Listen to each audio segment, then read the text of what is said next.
A guy in Texas just dropped $42,000 on a car with the right badges, the right year, and a restoration folder thick enough to use as a doorstop. 3 months later, he tried to sell it at Barrett-Jackson. The high bid was $19,000. The auctioneer actually apologized to him on the microphone. That buyer did everything the YouTube videos told him to do. He bought the heritage, he bought the story, he bought the legend. What he didn't buy was a car the market actually wants. And the people moving these things at shows and auctions are counting on you making the same mistake he did. 10 classic cars, famous names, gorgeous metal, financial catastrophes waiting to happen. Number 1 has a VIN decoder secret that'll save you 30 grand if you know where to look. Most buyers never check. Number 10. 1974 to 1976 Jaguar XJ12 Series 2. Let's start with the car that absolutely will seduce you at first sight, because there is nothing on four wheels more beautiful than a long wheelbase Jaguar sedan from this era. The proportions are perfect. The interior is walnut and leather that smells like old money. When people say a car has presence, this is what they mean. Here's what that presence costs you. The V12 engine in these cars is not the later, more reliable HE motor that came in 1981. This is the Lucas fuel-injected early V12, and if you know British car history, you just felt your stomach drop. Lucas Electrics have a reputation that's been a joke in British car clubs for 50 years. The fuel injection system on these early V12s takes that reputation and adds mechanical complexity that even Jaguar dealers in period couldn't reliably diagnose. The system uses 4 fuel pumps. 4. When one fails, and they do, the engine runs poorly enough that you'll think it's a major internal problem. Diagnosis requires someone who actually understands the Lucas system, not someone who's good with modern OBD2 scan tools. Those people exist. They charge accordingly. And finding them outside of major metro areas with established British car communities means you're shipping the car or waiting weeks for someone to fly in. Parts availability is the second nightmare. Jaguar used specific trim pieces, specific window regulators, specific climate control components that were unique to the Series 2 cars. When these fail, you're hunting through UK-based specialists who deal in pound sterling and international shipping timelines. A window regulator that costs you $80 on a domestic classic becomes a 3-week waiting period and $300 on a Series 2 XJ12. The cooling system on the V12 is marginal when everything works perfectly. When anything in that system degrades even slightly, the engine overheats in traffic, warps heads, and turns a maintenance item into a $15,000 engine-out rebuild. Sellers list these as investment-grade British luxury and appreciating classics. What they don't mention is that the market has correctly priced the ownership experience into values that never move. A clean Series 2 XJ12 asks $30,000 to $45,000. That same money buys you a Series 3 XJ6 with the inline-6 that's bulletproof by comparison, or an XJS from the later HE V12 era that actually runs reliably. The Series 2 V12 sedan is a museum piece that demands museum-level care and specialist knowledge. If you don't have a dedicated Jaguar technician within 50 miles and a second car for when this one's down, you're setting yourself up for exactly the kind of ownership experience that turns car guys bitter. Number 9. 1977 to 1979 Chevrolet Monza Spyder V8. Here's the one that sounds good on paper and falls apart the moment you actually try to work on it. Chevrolet took the Monza, which was their subcompact answer to the Mustang Mini 2 and the rising tide of European sport coupes, and somehow managed to shoehorn a small block V8 into the engine bay. The Spyder package added the visual aggression with the right stripes, the right wheels, and the right badging. For a certain type of buyer, this looks like a lightweight V8 sleeper that predates the Fox Body Mustang 5.0 by half a decade. Here's what actually happens when you own one. The engine bay on the Monza was designed for the inline-4 and the V6. Getting the small block to fit required engineering compromises that have been punishing home mechanics and professional shops since these cars were new. To change the spark plugs on the rear cylinders, you have to lift the engine.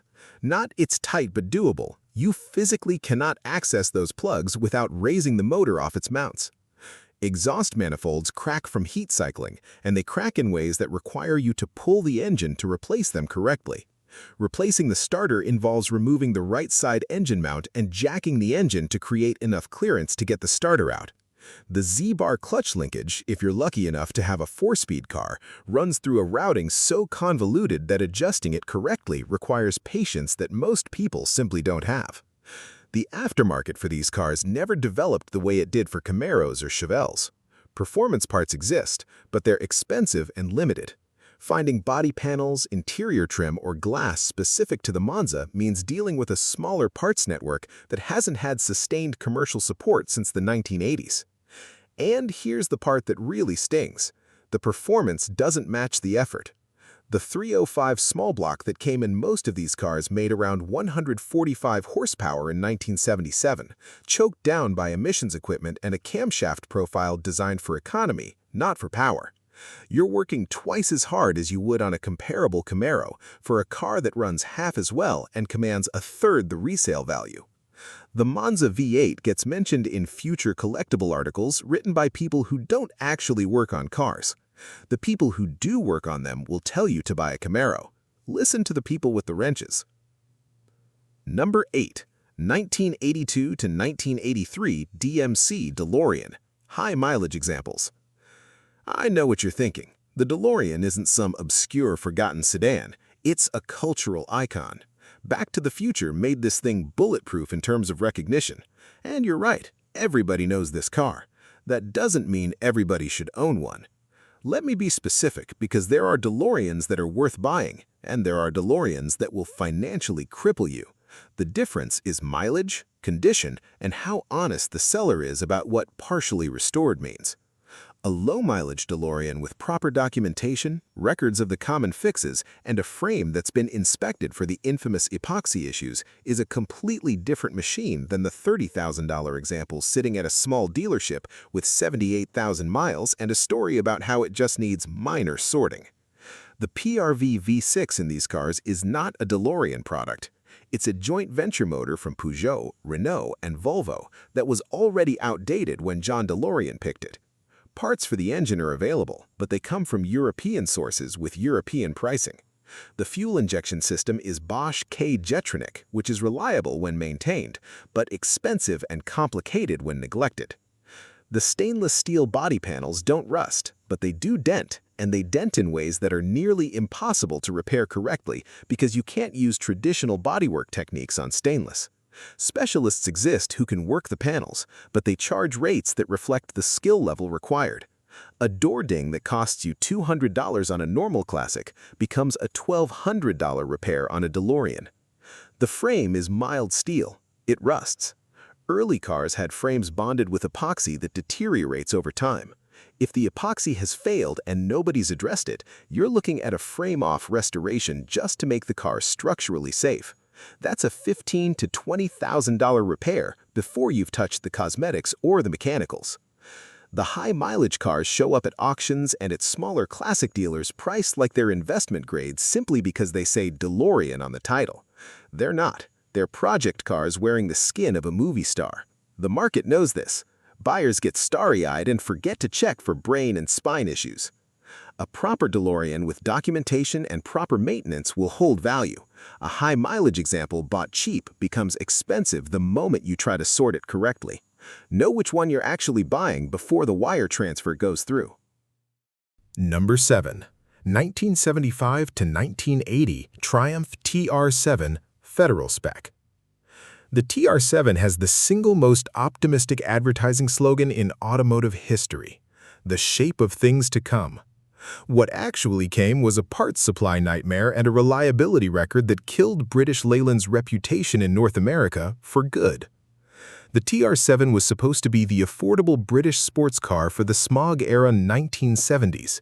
It replaced the TR6, which was a legitimate sports car with a strong engine and a dedicated following.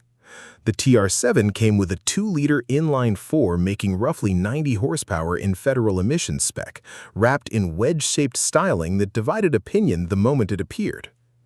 Here's where it gets painful. These cars were built in 3 different factories during their production run because British Leyland kept closing plants due to labor strikes and quality problems. Build quality varies wildly depending on when and where your specific car was assembled. Some are merely problematic, some are genuinely dangerous. The electrical system is Lucas, and it's Lucas at its absolute worst. Grounds fail, harnesses corrode, switches stop switching. The pop-up headlights, which are cool right up until they stop popping up, fail regularly and require either expensive replacement motors or a retrofit that purists will criticize when you try to sell. The chassis rusts in the rear trailing arm mounts, and it rusts in ways that are structural and dangerous. If you're looking at a TR7 and the seller hasn't specifically shown you documentation of trailing arm mount inspections and repairs, walk away. Those repairs are extensive, expensive, and required for the car to be safe at any speed where suspension load matters. Parts availability is better than you'd think for a car from a dead manufacturer, thanks to dedicated club members and a few specialist suppliers. But better than you'd think still means longer wait times and higher costs than any comparable Japanese or American sports car from the same era. The driving experience doesn't reward the effort. 90 horsepower is not enough to make a sports car feel sporting. The handling is decent but not exceptional. The interior quality is 1970s British Leyland, which means it falls apart if you look at it wrong. Sellers will tell you these are about to be collectible because values are low. Values are low because the market has accurately priced what these cars are. If you want a British Roadster, buy a Spitfire or a Midget. If you want a wedge-shaped 70s icon, save more money and buy a Lotus. The TR7 is neither cheap enough to justify the hassle nor good enough to make the hassle worthwhile. Number 6. 1981 to 1983 Imperial Chrysler. This is the one that stops people cold because most enthusiasts under 50 don't even know this car exists, and there's a reason for that. Chrysler tried to revive the Imperial nameplate in 1981 as a standalone luxury brand to compete with Cadillac and Lincoln. They based it on the Cordova platform, gave it formal styling with vinyl roof and wire wheel covers, and priced it at $18,000, which in 1980 money put it right in traditional luxury territory. It failed spectacularly. Production lasted 3 model years. Total production was under 55,000 units, and critically, almost nobody wanted them when they were new, which means nobody's nostalgic for them now. Here's why this matters if you see one listed as a rare luxury classic at some small estate auction. The parts situation is brutal in a very specific way. The Imperial shared some components with the Cordova and the Mirada, but many trim pieces and luxury features were Imperial-specific and were only produced for 3 years.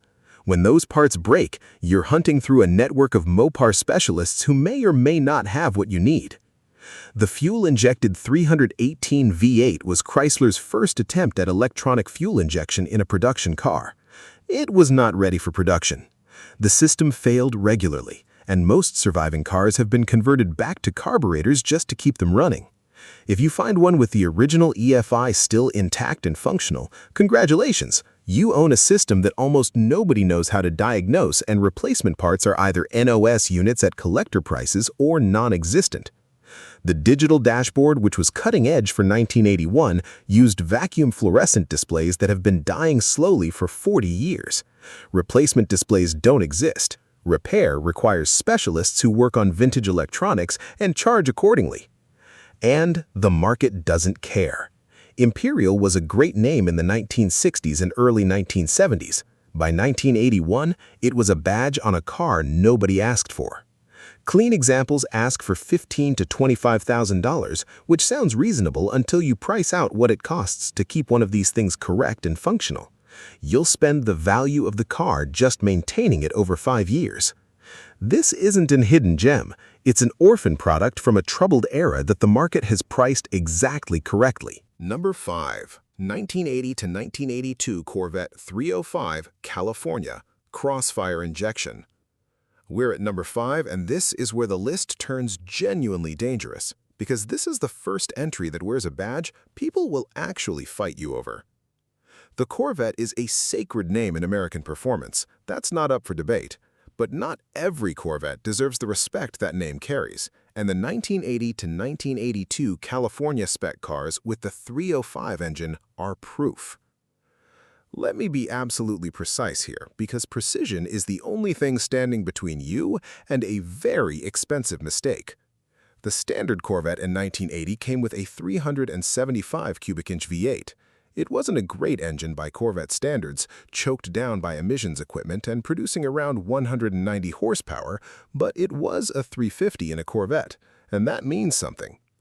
The California cars came with a 305, 180 horsepower in some configurations, in a car called Corvette.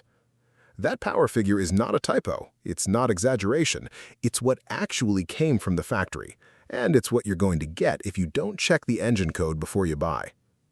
The 1982 model year added Crossfire fuel injection, which was Chevrolet's throttle body injection system that used two throttle bodies on top of a tunnel ram intake manifold. It looked aggressive. It was not. The system was complicated, fail-prone, and didn't produce any real-world power than a properly tuned carburetor would have. When it breaks, repair requires specialist knowledge because the system was only used for 2 model years before Chevrolet abandoned it for the tuned port injection that came on the C4.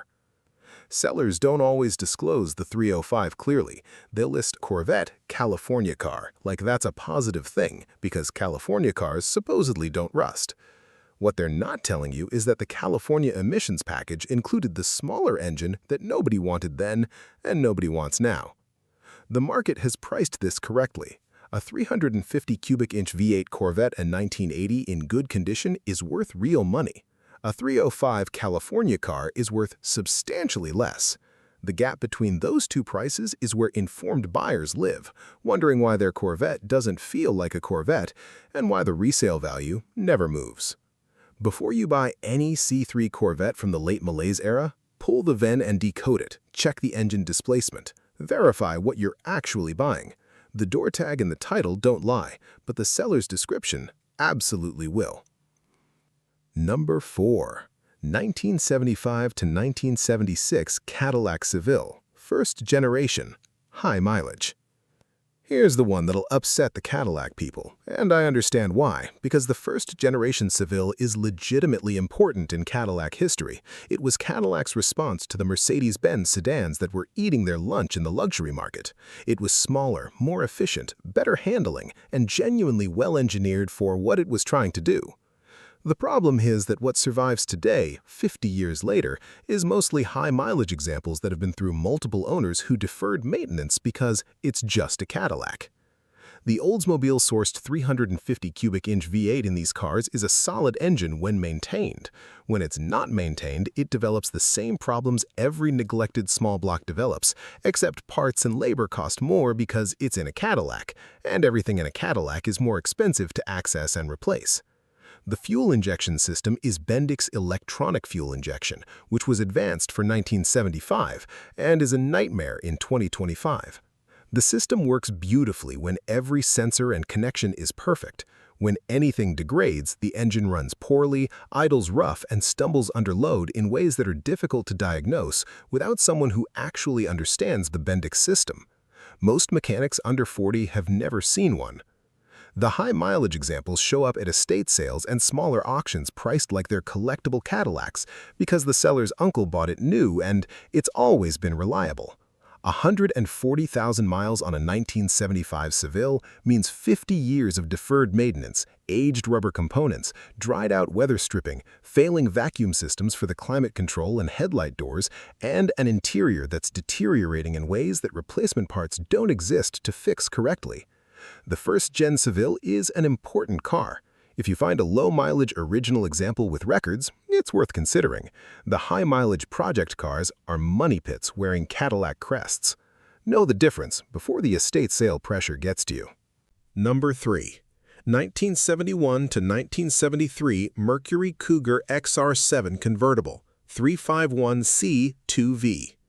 We're at number 3, and this is where I need you to pay very close attention because this trap has a twin sister at number 1, and both of them involve Ford's 351 Cleveland engine in configurations that sound identical but perform completely differently. The 1971 to 73 Mercury Cougar grew substantially from the original 1967 to 70 platform. It got longer, heavier, and lost the tight proportions that made the early cars legitimate muscle car alternatives to the Mustang.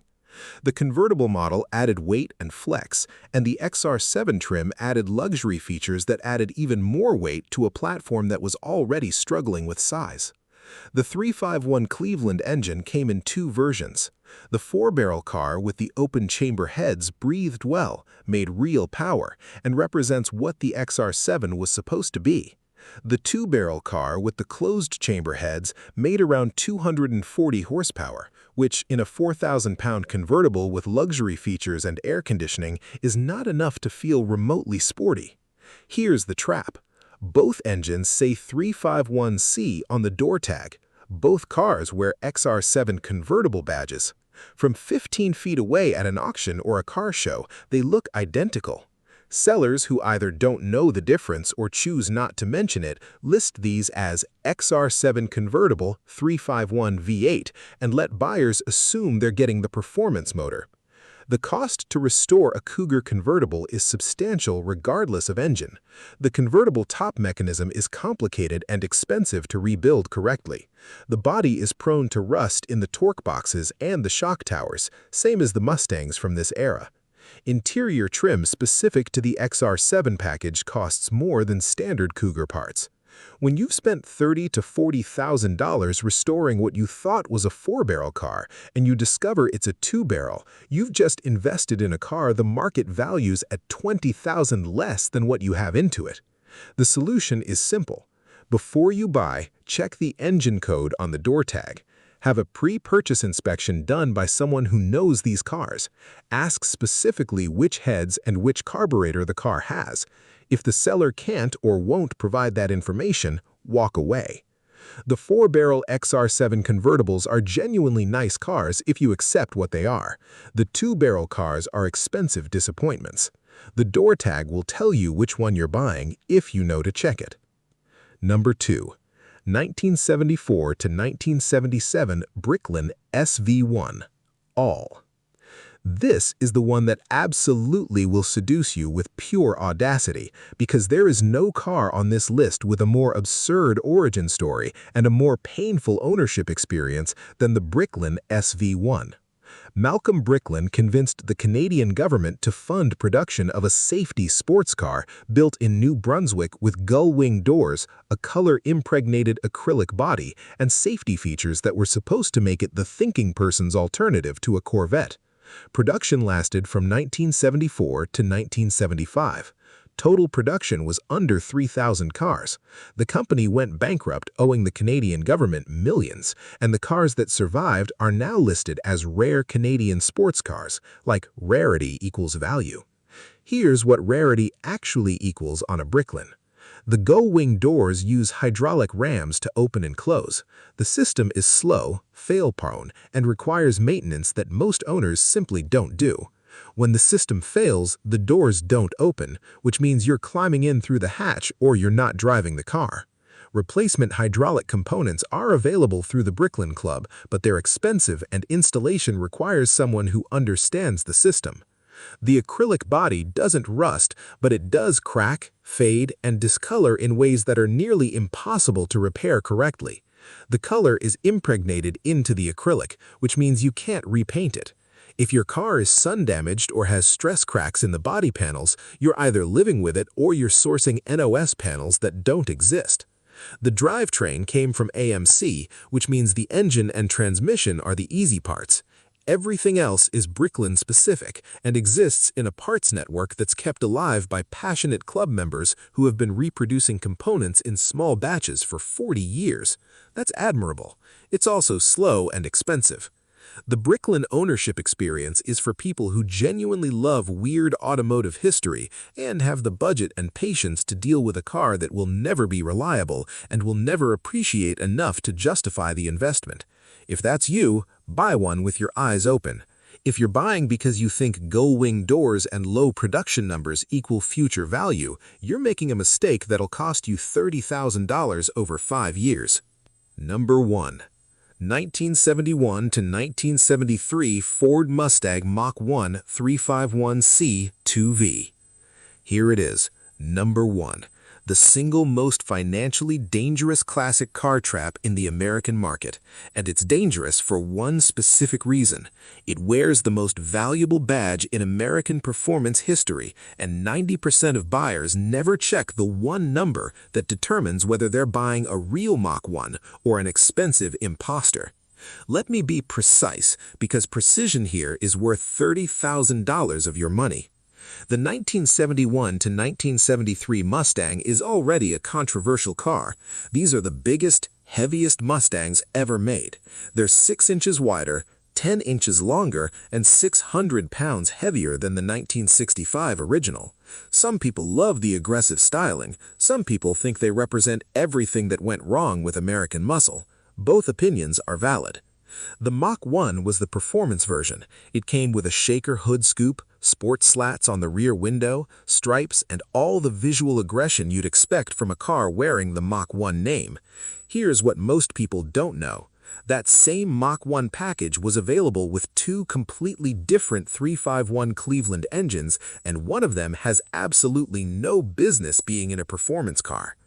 The 351 Cleveland with the 4-barrel carburetor and the open-chamber 4-bolt heads is the real engine. It makes 285 horsepower gross, around 240 net, and it breathes well enough to respond to modifications. This is the motor that justifies the Mach 1 name. The 351 Cleveland with the 2-barrel carburetor and the closed-chamber 2-bolt heads makes around 177 horsepower net, in a car that weighs 3,600 pounds. That is not a performance car. That is a parts bin special wearing a Mach 1 costume. From the outside, these cars look identical. Same hood, same scoop, same Mach 1 badges on the fenders. The only way to know which engine you're actually buying is to check the door tag and decode the engine code, and most buyers never do it. Sellers have been exploiting this gap for decades. They list Mach 1 351 V8 and let the buyer assume it's the 4-barrel. They're not technically lying. It is a 351. It's just not the 351 that makes the car worth what they're asking. The restoration costs are identical between the two cars because the body, interior, and trim are the same, but when you go to sell, the market knows the difference, and the spread between a 4-barrel car and a 2-barrel car is $25,000 to $30,000 on identical condition examples. Here's the number you need to memorize. If the 5th digit of the door tag engine code is an H, you have a 351C 2-barrel. If it's an M or a Q, you have the 4-barrel. That single letter is worth more than any other piece of information on the car. The shock towers on these cars rust, the torque boxes rust, the floor pans rust. Getting one of these cars to show quality condition costs $60,000 to $80,000 if you're paying a shop. A correct 4-barrel car in show condition is worth that investment. A 2-barrel car is not. Before you fall in love with any 1971 to 1973 Mach 1, pull the door tag, verify the engine code, get a pre-purchase inspection from a Mustang specialist who will tell you exactly what you're buying. If the seller won't let you do that, or if they get defensive when you ask, you already have your answer.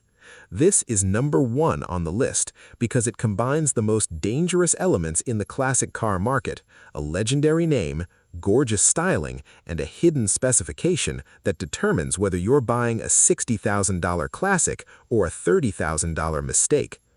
10 cars. 10 ways the classic car market punishes buyers who assume a famous name equals a smart investment. The trap was never the metal. It's the gap between what the badge promises and what the VIN actually delivers. And nobody selling these things has any reason to explain that gap until after you've signed the title. Check the door tags, decode the VINs, get pre-purchase inspections from specialists who know these specific cars. The 15 minutes you spend doing homework before the auction is worth $30,000 after. Drop a comment and tell me which one almost got you or which one I missed that you learned the hard way. Hit subscribe if you want the next video where I'll walk through exactly how to decode these door tags so you never get caught. And click the video on screen right now where I break down the classic cars that actually appreciate and why the market rewards them differently.